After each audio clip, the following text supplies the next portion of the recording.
નમસ્તે વિદ્યાર્થી મિત્રો, આજે આપણે ધોરણ 5માં હિન્દી વિષયમાં ચેપ્ટર નંબર 8ની સ્વાધ્યાય પોથીનો અભ્યાસ કરીશું। ચેપ્ટર નંબર 8 ભરત મિલાપ। આ શું છે? એકાંકી છે। તો હવે આપણે સ્વાધ્યાય પોથીના પ્રશ્નો જોઈશું। प्रश्न नंबर 1, राम और सीता कहाँ बैठे हैं? उत्तर, राम और सीता कुटिया के बाहर बैठे हैं। नंबर 2, धनुष बाण लिए हुए कौन खड़ा है? उत्तर, लक्ष्मण धनुष बाण लिए हुए खड़े हैं। नंबर 3, खाली जगह सामने से कुछ लोग आते दिखाई दे रहे हैं। एनो जवाब आवशे प्रभु। प्रभु सामने से कुछ लोग आते दिखाई दे रहे हैं। नंबर 4, राम सीता और लक्ष्मण से मिलने वन में कौन आया था? एनो जवाब है राम सीता और लक्ष्मण से मिलने वन में कुछ नगरजन और भरत आए थे। नंबर 5, भरत को आते हुए देखकर लक्ष्मण को क्या शंका हुई? उत्तर, भरत को आते हुए देखकर लक्ष्मण को शंका हुई कि कहीं वे लोग लड़ने तो नहीं आ रहे हैं। नंबर 6, राम को देखकर भरत ने क्या किया? जवाब, राम को देखकर भरत ने उनके चरणों में गिर पड़े और उनसे क्षमा मांगी। नंबर 7, भरत ने राम से क्या कहा? जवाब, भरत ने राम से कहा कि मुझे क्षमा करे प्रभु, आपको वनवास दिलाने में मेरा कोई हाथ नहीं है। आप मुझसे बड़े हैं, आप ही को राजा बनना चाहिए। मैं आपको लेने आया हूँ, आप अयोध्या चलिए। इन नगरवासियों की भी यही इच्छा है, निराश न कीजिए प्रभु। नंबर 8, भरत ने राम से कहाँ चलने के लिए विनती की? जवाब, भरत ने राम से अयोध्या लौट चलने के लिए विनती की। नंबर 9, राम वनवास क्यों गए थे? जवाब, राम वनवास गए थे क्योंकि राम माता पिता की आज्ञा का पालन करने वनवास गए थे। नंबर 10, राम ने नगरजनों से क्या कहा? जवाब, राम ने नगरजनों से कहा कि माता पिता की आज्ञा का पालन करना मेरा सबसे बड़ा कर्तव्य है। जब तक मैं वापस न लौटूं, भरत को आप राजा माने। नंबर 11, प्रजा को सुखी रखना खाली जगह का कर्तव्य है। एनो जवाब आवशे राजा। प्रजा को सुखी रखना राजा का कर्तव्य है। नंबर 12, राम के अनुसार किसकी आज्ञा का पालन करना सबसे बड़ा कर्तव्य है? एना ऑप्शन आपेला छे। ए प्रजा, बी लक्ष्मण, सी माता पिता, डी नगरजनों। एनो जवाब आवशे सी माता पिता। नंबर 13, भरत ने राम से क्या विनती की? जवाब, भरत ने राम से विनती की कि आप अपने पाँव की खटाव मुझे दे दे। नंबर 14, राम ने भरत को क्या दिया? जवाब, राम ने भरत को अपने खटाव दिए। नंबर 15, भरत ने खटाव लेकर क्या करने का सोचा? जवाब, भरत ने खटाव को सिंहासन पर रखकर राम के लौटने तक सेवक की तरह राजकाज करने का सोचा। नंबर 16, नीचे दिए गए शब्दों से वाक्य बनाइए। नंबर 1, लक्ष्मण। लक्ष्मण एक धनुर्धारी था।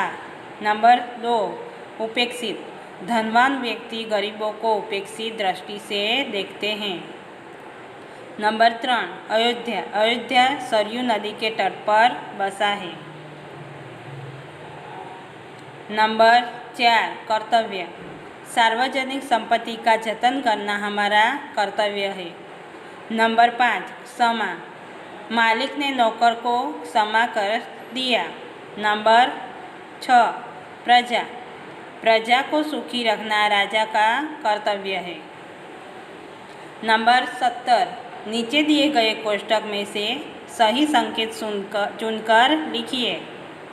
એટલે કે નીચે આપેલા જે કોષ્ટક છે એમાં સાચા સંકેતો શોધીને લખવાના છે। તો પહેલાંમાં શું છે, શેનું ચિત્ર છે? તો પહેલાંમાં ખાટલો અને હોસ્પિટલનું સિમ્બોલ છે। તો એની સામે શું આવશે? એની સામે આવશે હોસ્પિટલ। પછી નંબર 2, એમાં શું છે કોષ્ટકમાં? તો 2 તીર આપેલા છે। તો એનો મતલબ શું થશે? તો એ આપણે રેલવે ક્રોસિંગ પર જોઈએ છે તો એ રેલવે ક્રોસિંગનું આરક્ષિત છે, એટલે રેલવે ક્રોસિંગમાં આવું નહીં એવું સૂચવે છે। નંબર 3, કોષ્ટકમાં શું છે? તો એક વ્યક્તિ રોડ ક્રોસિંગ કરતો દેખાય છે, તો એનો મતલબ શું થશે? પેદલ યાત્રી ક્રોસિંગ। નંબર 4, કોષ્ટકમાં શું છે? તો સાયકલ છે, તો એનો જવાબ શું આવશે? Cycle crossing. नंबर 18, नीचे दिए गए वाक्यों को में या में लगाकर कीजिए। नंबर 1, रोटी को देख बिल्ली के मुंह में खाली जगह पानी आया। तो खाली जगह में शू आवशे? में, एक मात्र में आवशे। नंबर 2, खाली जगह तुझे रोटी न ले जाने दूंगी। तो आमा शू आवशे? मैं तुझे रोटी न ले जाने दूंगी। तो आमा 2 मात्र मैं आवशे। नंबर 3, कहती हूँ कि यह रोटी मेरी है। तो आमा शू आवशे? आमा पण मैं आवशे। मने 2 मात्र मैं, कहती हूँ कि मैं यह रोटी मेरी है। नंबर 4, दोनों बिल्लियाँ खाली जगह झगड़ा हो गया। तो आमा आवशे मैं, दोनों बिल्लियों में झगड़ा हो गया। नंबर 5, रोटी लेने पहले खाली जगह झपटी थी। तो जवाब आवशे मैं, मने 2 मात्र मैं, रोटी लेने पहले मैं झपटी थी। प्रश्न नंबर 19, जल, थल और पेड़ों पर रहने वाले पशु पक्षी के नाम अलग अलग लिखिए। तो अहीं प्रश्न नंबर 19 में पानी में, जमीन पर अने वृक्ष पर रहनारा पशु पक्षीओना नाम अलग अलग कोष्टक में लखवाना छे। तो पहला कोष्टक में छे पानी में रहनारा पशु पक्षी, पछी बीजा कोष्टक में छे जमीन पर रहनारा पशु पक्षी, अने तीजा कोष्टक में छे वृक्ष पर रहनारा पशु पक्षी। तो पहला कोष्टक में आवशे मगर, मछली, बतक, कौवा और बगुला। पछी बीजा कोष्टक में आवशे जमीन पर रहनारा पशु पक्षी, एटले के थल पर रहने वाले पशु पक्षी। तो एमां आवशे सिंह, हाथी, भालू, चूहा अने ऊंट। पछी तीजा कोष्टक में छे पेड़ों पर रहने वाले पशु पक्षी। तो तीजा कोष्टक में आवशे बंदर, गिलहरी, गिद्ध, उल्लू और गोरैया। प्रश्न नंबर 20, उचित जोड़े बनाइए। आमा जे शब्द आपेला छे एना साची जोड़ बनावानी छे। तो पहलू शू छे? भारत। तो भारत की साची जोड़ कई आवशे? तो भारत देश एटले डी आवशे। बीजू छे महेश। तो महेश शू छे? महेश की साची जोड़ शू छे? तो महेश जोड़े आवशे बी, लड़का। पछी तीजू हिमालय। हिमालय साथे शू आवशे? तो हिमालय साथे हिमालय एक पर्वत छे, तो एनी साथे आवशे ई, पर्वत। पछी नंबर 4 गंगा। तो गंगा साथे शू आवशे? एनो जवाब आवशे नदी, तो एनो जवाब आवशे सी। नंबर 5 रामायण। तो रामायण जोड़े शू आवशे? तो रामायण जोड़े आवशे ए, पुस्तक। नंबर 21 लिंग बदलिए। नंबर 1 सेठानी। तो लिंग बदलवानुं छे तो शू थशे सेठाणीनुं? तो सेठाणीनुं थशे सेठ। नंबर 2 पुरुष। पुरुषनुं शू थशे? स्त्री। नंबर 3 लड़की। लड़कीनुं शू थशे? लड़का। नंबर 4 वाला। तो ग्वालाનું શું થશે? ग्वालिन। नंबर 22, किन्हीं 4 नदियों के नाम लिखिए। અહીં પ્રશ્ન નંબર 22માં કોઈપણ 4 નદીના નામ લખવાના છે। તો એમાં આવશે નર્મદા, ગંગા, યમુના અને ગોદાવરી। नंबर 23, किन्हीं 3 पर्वतों के नाम लिखिए। तो અહીંયા પ્રશ્ન નંબર 23માં કોઈપણ 3 પર્વતના નામ લખવાના છે। તો એમાં આવશે હિમાલય, અરાવલી, ગિરનાર। नंबर 24, किन्हीं 5 बड़े शहरों के नाम लिखिए। અહીં પ્રશ્ન નંબર 24માં કોઈપણ 5 શહેરોના નામ લખવાના છે। તો એમાં આવશે દિલ્હી, મુંબઈ, અમદાવાદ, કલકત્તા અને પૂના। હવે પ્રશ્ન નંબર 25માં આપણે રેપર को देखकर प्रश्नों के उत्तर दीजिए। આમાં આપણે કોઈપણ રેપર ચીપકાવવાનું છે અને એના જે પ્રશ્નો આપેલા છે એ એના પ્રમાણે લખવાનું છે। તો અહીંયા રિયલ ફરાલીનું લેબલ છે, રેપર ચીપકાવેલું છે, તો એના પ્રમાણે અહીંયા પ્રશ્ન આપેલા છે। તો પહેલો પ્રશ્ન શું હશે? यह किसका रेपर है? तो જવાબમાં આવશે यह रियल नमकीन के फरारी चिवड़े का रेपर है। પછી પ્રશ્ન નંબર 2માં શું આવશે? इस रेपर पर क्या कीमत छपी हुई है? तो इस रेपर पर 10 रुपया का कीमत छपी हुई है। नंबर 3, इसका पेकिंग कब हुआ है?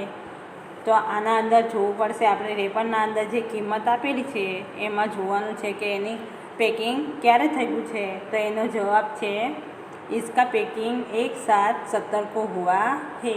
नंबर 4, इसका उपयोग कब तक कर लेना चाहिए? तो આનો ઉપયોગ ક્યાર સુધી કરવાનો છે? તો એ પણ અંદર આપેલું હશે કે કેટલા મંથ સુધી ચાલશે કે કેટલા અઠવાડિયા સુધી ચાલશે। તો એનો જવાબ આવશે इसका उपयोग पैकिंग दिनांक से 4 माह के भीतर कर लेना चाहिए। प्रश्न नंबर 5, इसके अलावा रेपर में कौन सी उपयोगिता बातें हैं छपी है? इसके अलावा रेपर में इसका वजन, बैच नंबर, बारकोड जैसी उपयोगी चीज़ें छपी है। प्रश्न नंबर 26, दीपावली के बारे में निबंध लिखिए। तो અહીંયા આપણે દિવાળી વિશે નિબંધ લખવાનો છે। तो એના વિશે જોઈશું। भारत पर्व प्रधान देश है। हमारे देश में कई त्यौहार मनाए जाते हैं। भारत देश को त्योहारों की भूमि कहा जाता है। इन्हीं पर्वों में से एक खास पर्व है दीपावली। यह त्यौहार दीपों का पर्व होने से हम सभी का मन आनंदित करता है। यह त्यौहार कार्तिक माह की अमावस्या के दिन मनाया जाता है। अमावस्या की अंधेरी रात जगमग असंख्य दीपों से जगमगाने लगती है। मान्यता है कि अयोध्या वासियों ने दिए जलाकर भगवान राम का स्वागत किया था। श्री कृष्ण ने नरकासुर नामक राक्षस का वध भी इसी दिन किया था। उसी सभी कारणों से हम दीपावली का त्यौहार मनाते हैं। यह त्यौहार आने के कई दिन पहले से ही घरों की लिपाई पुताई सजावट प्रारंभ हो जाती है। नए कपड़े बनाए जाते हैं, मिठाइयाँ बनाई जाती है। वर्षा के बाद की गंदगी सफाई और स्वच्छता में बदल जाती है। यह त्यौहार 5 दिनों तक मनाया जाता है। धनतेरस से भाई दूज तक यह त्यौहार चलता है। दीपावली के अगले दिन काली चौदस मनाई जाती है। अमावस्या के दिन लक्ष्मी की पूजा की जाती है। नए कपड़े पहने जाते हैं, फूलझड़ियाँ पटाखे फोड़े जाते हैं। असंख्य दीपों की रंग बिरंगी रोशनी मन को मोह लेती है। दुकानों, बाजारों और घरों की सजावट दर्शनीय रहती है। दूसरे दिन नव वर्ष मनाया जाता है। लोग एक दूसरे के गले लगाकर नव वर्ष की शुभकामनाएं देते हैं। 5वां दिन भाई दूज का होता है। बहन भाई को तिलक करती है, उसकी आरती उतारती है, उसकी मंगलमय कामना करती है। तो विद्यार्थी मित्रों, यह हमारा स्वाध्याय पोथी का स्वाध्याय पूरा हुआ। तो ये लिख लेना। नमस्ते।